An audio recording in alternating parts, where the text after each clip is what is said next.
Hello and welcome to another Let's Play. Me, GamerWolfSix of Shelter. Before we start, if you're interested in playing this game, you can get it for free on itch.io. But if you want to support the people that make this game and or get the newest version earlier, you can go to Patreon, where I think it's $5 a month, but don't quote me on that.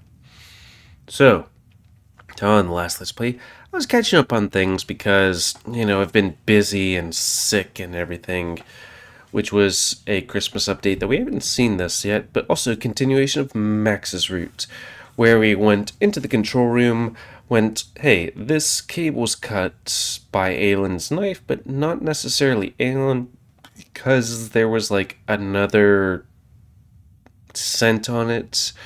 So, yeah.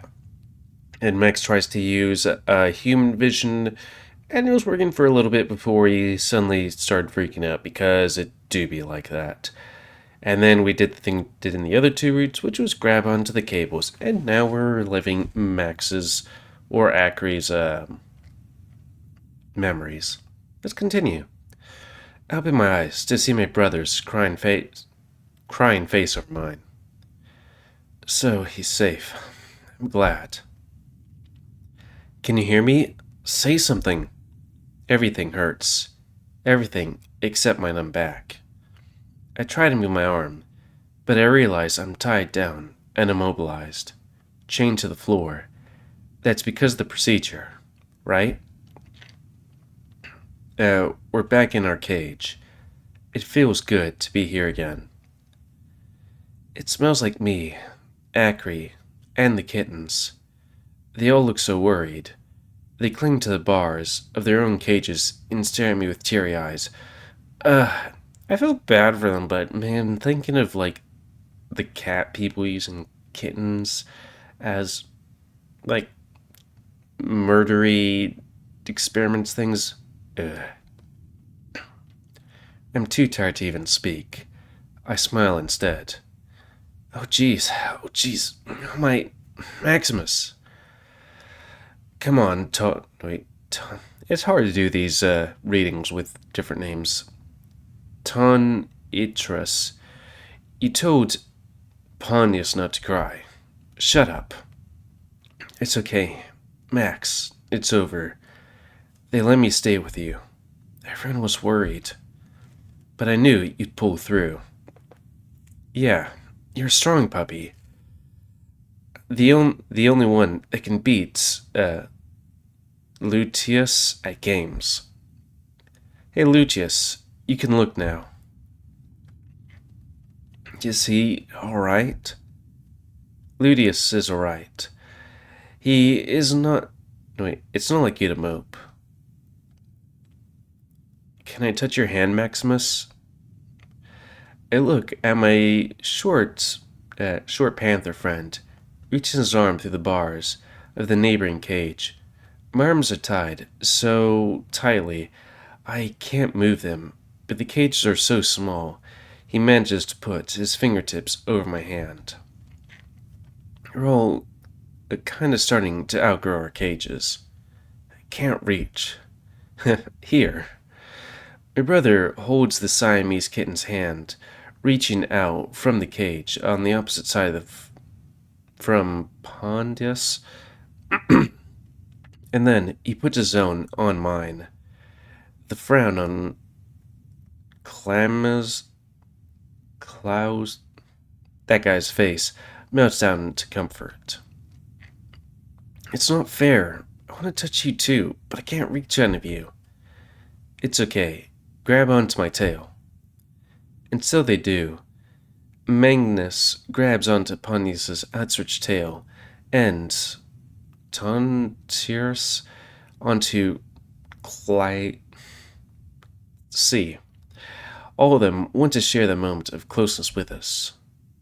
It's only Letus, who still sits in the corner silently, staring at the floor.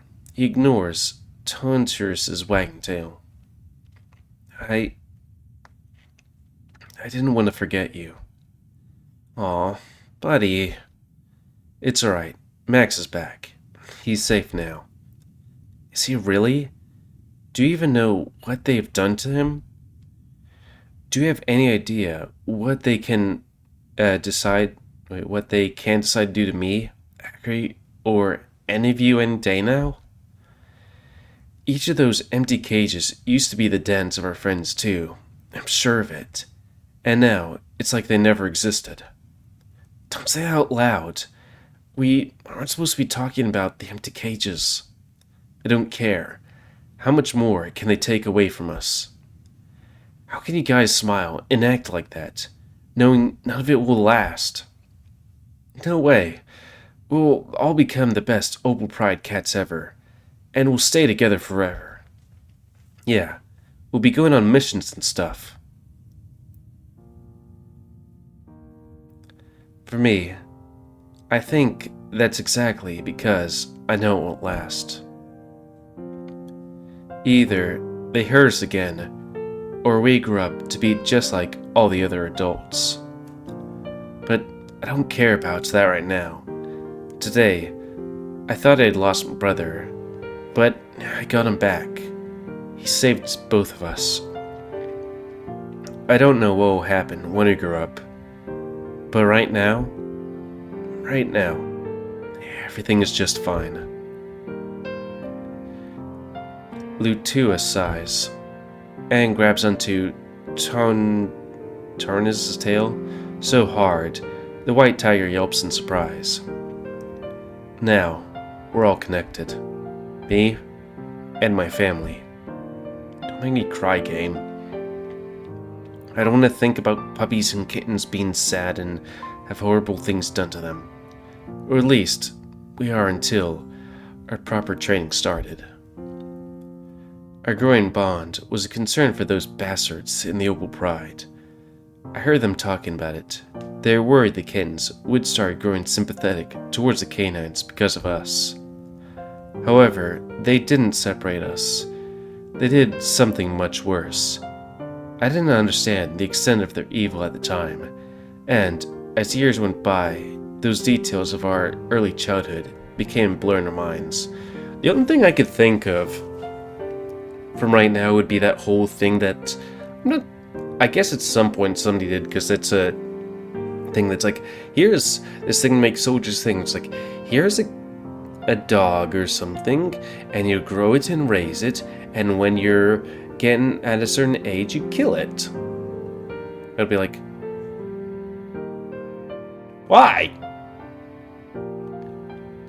I mean, I can maybe kind of understand why, but that seems like a dick move. It's like, okay, here's this thing that loves you and stuff like that, and then you have to kill it for no apparent reason but your orders. And it's like, okay, but if somebody needs to be killed, it's probably for a good reason, not to be a dick, you know? If I have to kill somebody that I used to work with, you know what? They're probably not the greatest person. And if they are a great person, but the person in charge wants them dead, then maybe the person in charge is not a good person. So let's get rid of them. You know. We were all too young, too impressionable, malleable. But I remember, and I share everything with you, for the sake of both of us, for me, because I deserve to remember who you're talking to, and for you, so maybe you can change the world with this knowledge. Being their only successful attempt at the experiment of infusing a living being with mana of an alien type, I was both worked to the bone and given favoritism by the adults, but only in ways that would grow the feelings of jealousy, inadequacy, separation between my young feline friends and me. Soon, unity gave way to rivalry. And that wasn't the worst part. The lectures were... I wonder if that's just a joke. They regularly sat us together and told us about the alleged atrocities committed by the Canaan people. Okay. Some of that was shared in a group, while some information was whispered to each of us individually. For each kitten, they prepared stories about how they ended up rescued by the Pride after canine bandits, rabid dogs, and ruthless military murdered the original caretakers. To Latuus, they said his dad gave him to the Pride for protection because he was working on an important mission against the dogs, but they would reunite once the Lynx was ready to serve too. When he was like 10 or 11 years old, they showed him a severed and shaved head of a big cat, desecrated by crude drawings. Desecrated by crude drawings. They said it was his father's. Desecrated by... Oh, that it was written on. I was like, wait, is it drawn crudely or what? The adults told him the dogs did it, and they sent it to her people because he was crying about his son in the old Pride when they tortured him. Yes, that organization didn't care about subtlety. All of those stories and displays were filled with extremely gruesome details like that. And now, I'm pretty certain most, if not all of them, were fabrications. But at the time, we didn't know better. That was what they filled our minds with when we grew up and what shaped us. I wonder how much would have changed if I wasn't deprived of my ability to speak. Probably not much. Acri spoke for both of us, but in the end, he stopped objecting. At least publicly. In private, he would tell me over and over how we weren't evil. I think his care for me was the only thing that allowed him to remain sane. However, I started believing the cats. Acri's words made me feel good. My heart was molded by the guilt they carved on me day after day after day. I felt ashamed of my own nature, for the sake of my brother, my feline friends, and the whole world. I wish I had no canine blood in me. I thought of that chunk of feline crystal in my spine as my true heart.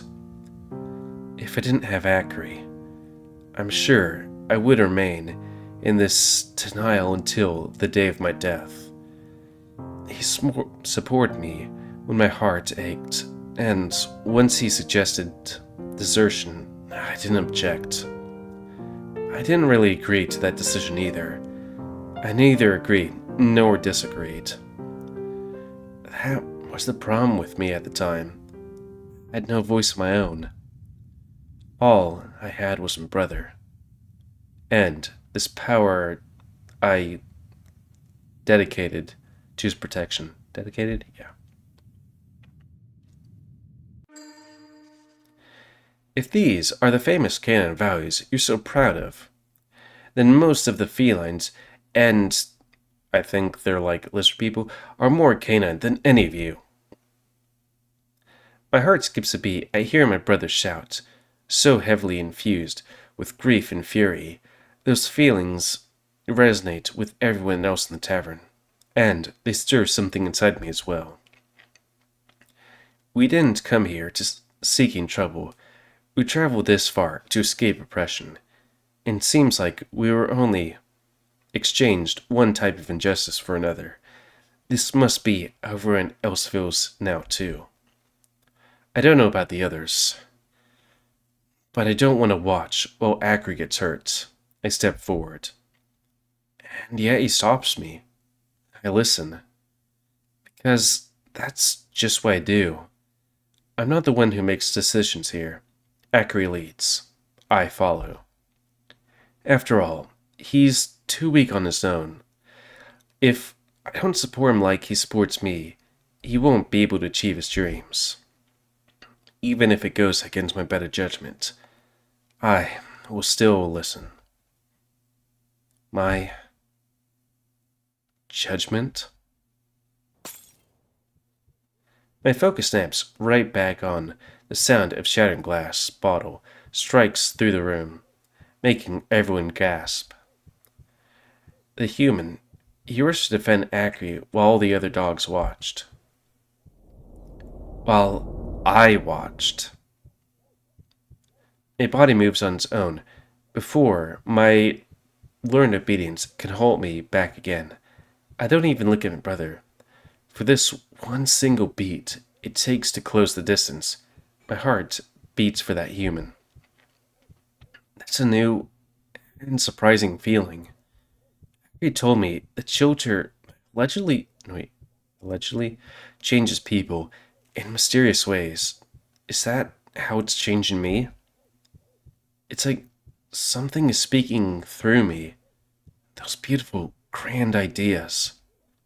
Is it the voice of Shelter itself? No, of course. That's stupid. It's not Shelter. It's my own heart. I've just only arrived here, but it's not that hard to understand. Shelter isn't a person, it's just an empty shell, and it's the people who fill it with soul.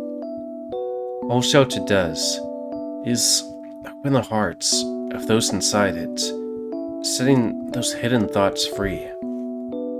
Since I never had any thoughts of my own, this change must be more noticeable to me than to other people. It's scary, but I don't hate it. In particular, one such thought burns through my mind brighter than any other, as I thrust my mana-charged claws at the giant Bowmastiff's ribs. What if this power I was cursed with can be a blessing for the protection, if not just my brother alone?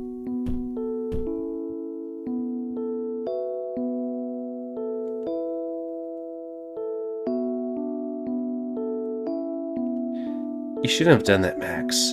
Starting Tavern Brawl on the first day in our new home? But then again, most of it was my fault, huh? I should have known better to keep and kept my mouth shut. Maybe I should have sent you to get us those drinks. Oh, well, what done is done. We should find a vacant room for our den, and think of what to do next. I hope the human wakes up without too much of a headache. I mean, not because I care about him or anything. You know, you're the only one I care about. The Dashhound twins. Together forever. But I fear it's going to get a bit more complicated than we planned. With how Shelter is right now, we won't have our peace unless we make it ourselves. Luckily, we're not alone in this. I saw how those dogs reacted to my speech. We can use that. But that alone is not enough. If you want Shelter to be ours, we need to get the human on our side too. And maybe get our hands a little dirty once again before we can truly rest. It'll all work out. I can feel it. Just like we want Shelter. I know that Shelter wants to be mine too. I can almost hear her begging for it. Ooh ooh. Still, you will always take priority. Everything we're doing here is for your sake, Max. I wouldn't want to put you through anything that would make you unhappy. I truly believe this place and these people hold a secret to help you. And I'll put everything on the line to make that happen. You'll see. But if I ever do it, if I lose myself, you just let me know and I'll stop. Okay?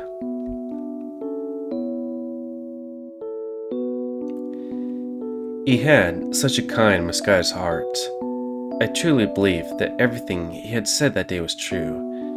It was only much later that those ideas became corrupted under the presence of responsibility and desperation.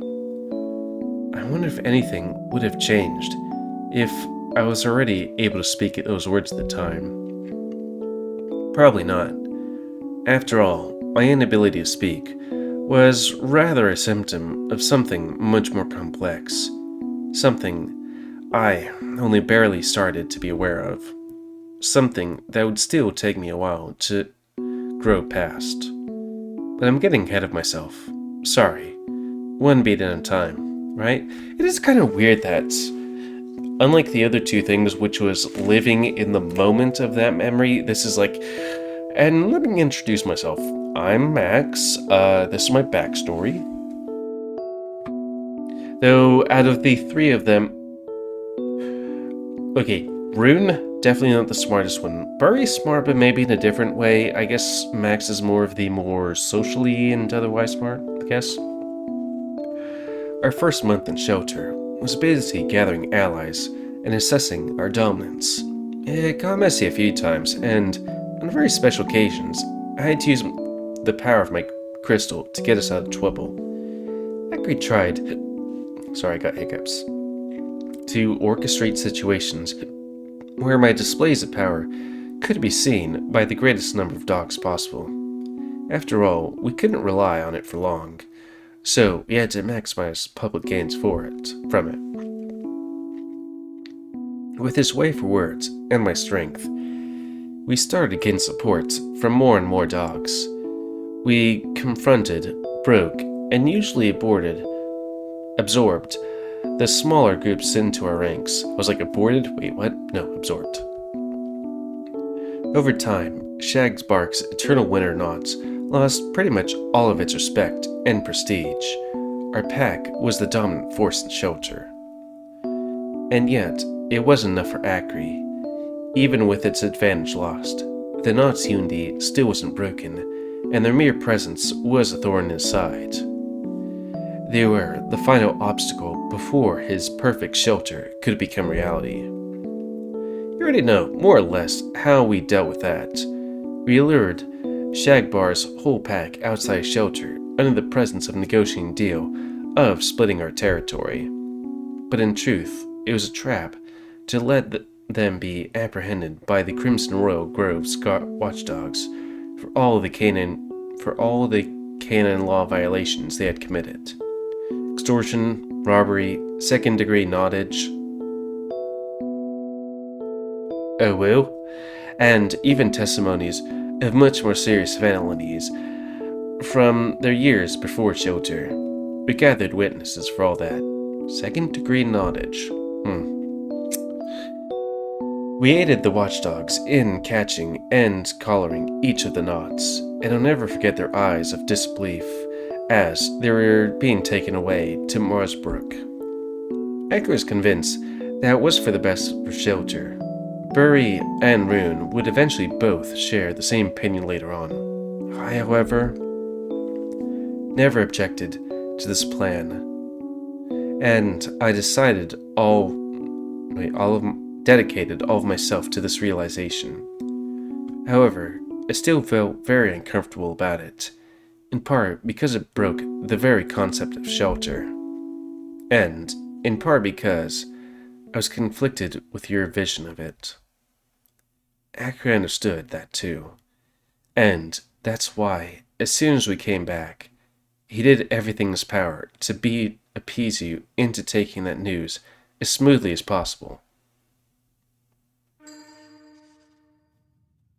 What an interesting, different room of shelter right there. Sweat, sharp kind, natural musk, and pheromones. Even if I'm too far away to hear their mating, the scents are spilling out far enough for me to smell them through the ventilation outlets. Oh, them eating with, having sex with, what was it? Overripe pig or something? Usually the smell would arouse me greatly. I masturbated to it a few times, Akri even let me watch them from hiding one time. However, this time, I'm not in the mood for that kind of relief.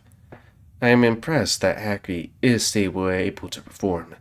After everything we've gone through, he can still. Wait, how can he do that?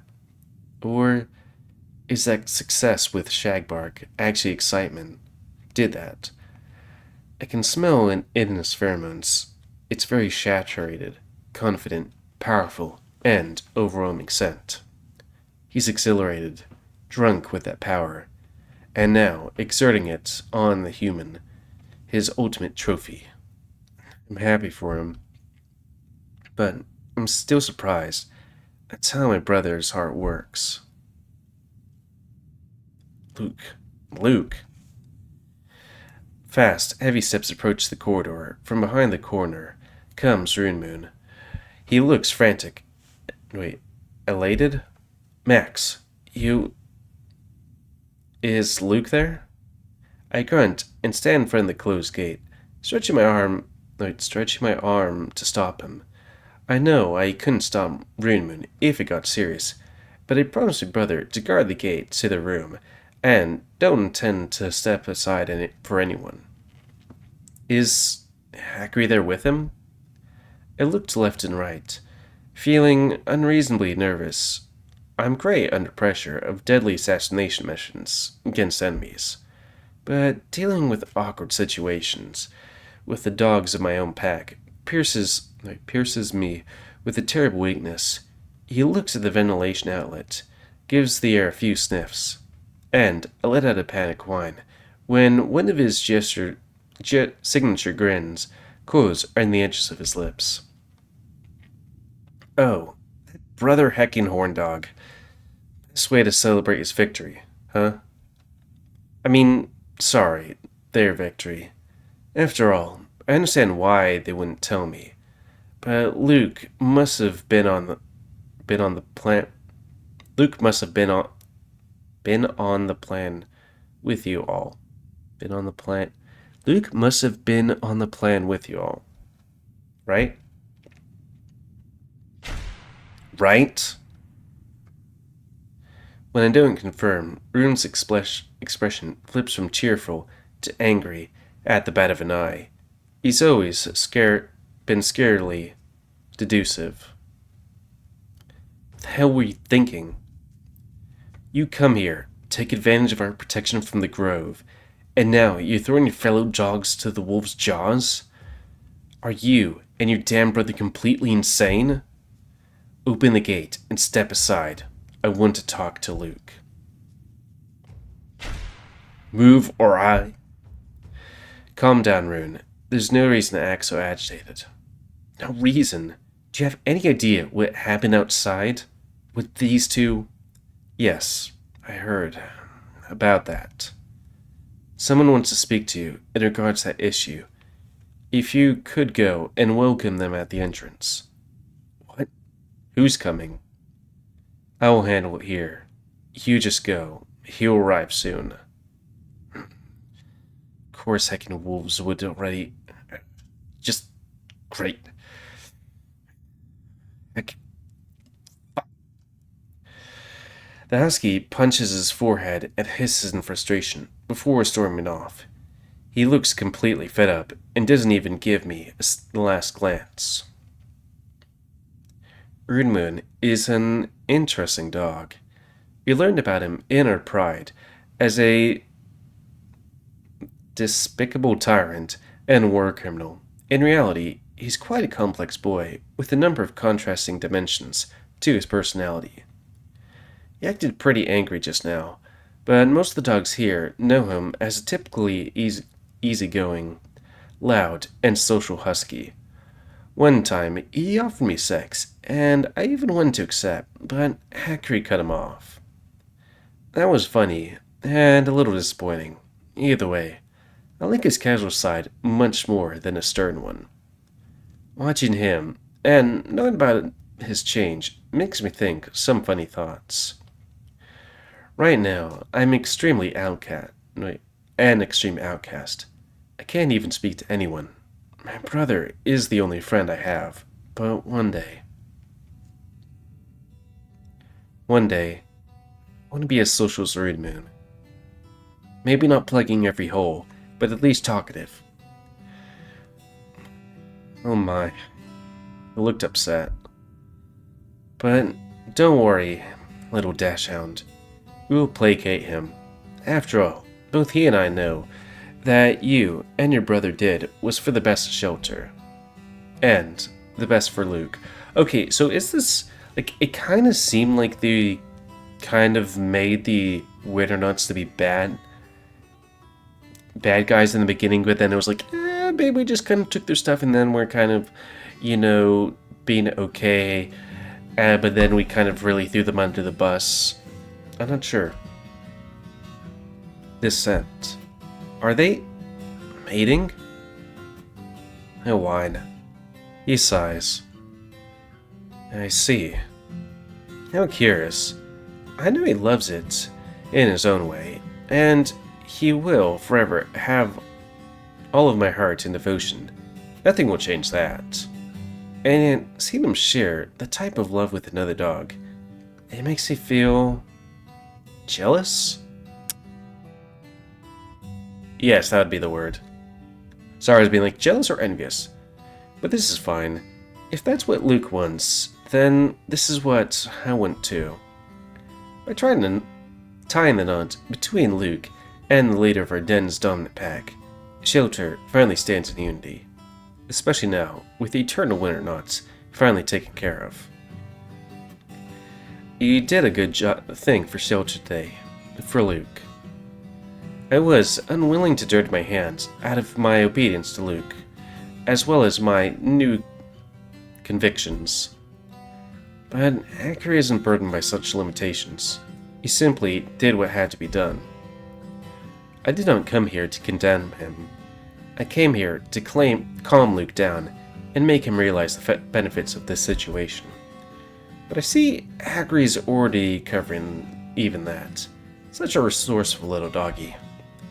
Well then, I better go and calm down the other most important boy instead. You could have probably guessed it, but the person I sent Rune to wait for outside is actually me. I should probably not keep him waiting. Furry Tangaroot nods at me with a kind smile before turning around and walking away. It's curious to see how talkative some of those dogs are towards me while I do nothing but only listen to them.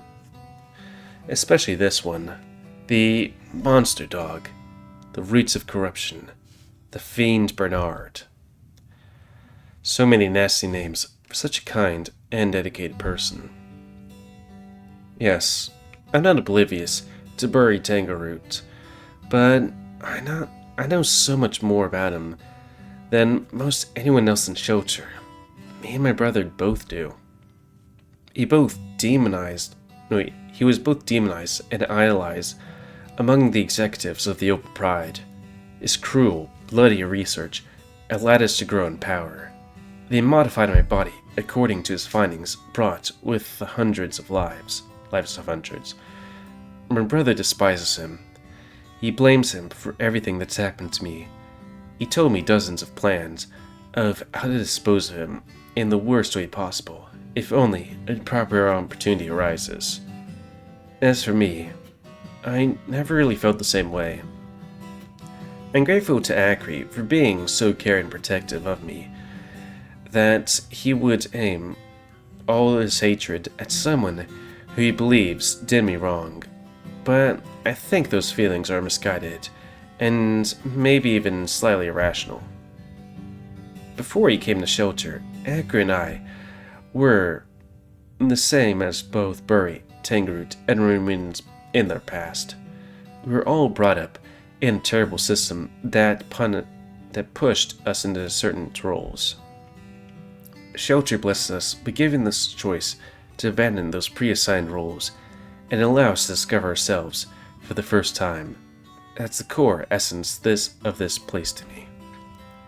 Some would say that there are some types of sins that don't deserve forgiveness no matter what, but I don't really care for that kind of opinion. That would be a very sad way to look at my life and dogs. I wonder if my lack of an ordinary life experiences makes me stupid or smart. It's not good to never learn anything, but I've already seen so many people who obviously learn life the wrong way. Furry's not like that. Whatever change he's gone through, he clearly came out better for it. I've analyzed him through empathy a lot, and there's so much kindness in that dog. While also keeping his renowned analytical mind.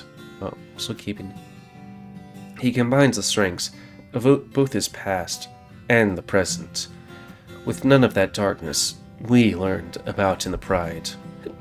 If a dog is infamous, this infamous can turn from a devil into a saint. A Saint Bernard? Anyways, then, that gives me the hope for myself and Akri. We are yet to truly become free, but I'm sure we will one day. Akri has been working so hard to give us a good den. I have to pull my weight too. I'm already plenty strong, but we can't use this power anymore. Nor do we need to. Not anymore. The Operation Day was exactly for the sake of evolving shelter into the community where violence isn't necessary anymore. From now on, if I want to help Akri, I have to lend my mind, not my claws. I'm not smart yet, but I'll keep observing people who are, and then one day. Or who are, and one day. It's weird how doing different inflections changes the meaning. One day, I want to be as wise as Bury Tangleroot. And with that, and seeing change and us going over time, I think that's a good time to call it. Ooh woof. So, end of this Let's Play. It's weird that we started this, like, 3 years ago-ish, give or take. More or less. Maybe not completely 3 years ago. But yeah, it do be like that. A long time ago. I remember it because I went to... Like, I saw this on a porn website, and I was like, okay, I'm gonna download it, and then I clicked through it, and it's like, there's not porn. I'm just gonna put it somewhere else, and I'm not gonna actually look at it. And then, later, I'm like, I'm bored, because I was at work, and didn't have internet. I was like, well, we'll check out Shelter, and actually read it, not just look to see if there's porn early, and it's like, okay, this is good and funny. Let's read this. And then I was like, you know what? We're gonna make a video series of this. And here we are. That and also about, 3/7 of my videos being visual novels. Because it do be like that. 3/7 of the week. So anyways, the end of this Let's Play. So comment, guys, like comments, don't you like, dislike, tips, tricks, otherwise. Ooh. Not otherwise. If you like my YouTube and like to see it grow, then please like, subscribe, and check out their videos to help it grow. And please remember to spay and neuter your animals to help control the pet population, because that is something that is important to me. And if you want to play this game, it's available for free on itch.io, but if you want to support people that make this game and or get the newest version earlier, Patreon, where it's, what is it? $5 a month? I think there's a $5 sign. Let's just say that. Okay? And until next time, let's play me, GamerWolfSix of Shelter. So thanks and see ya.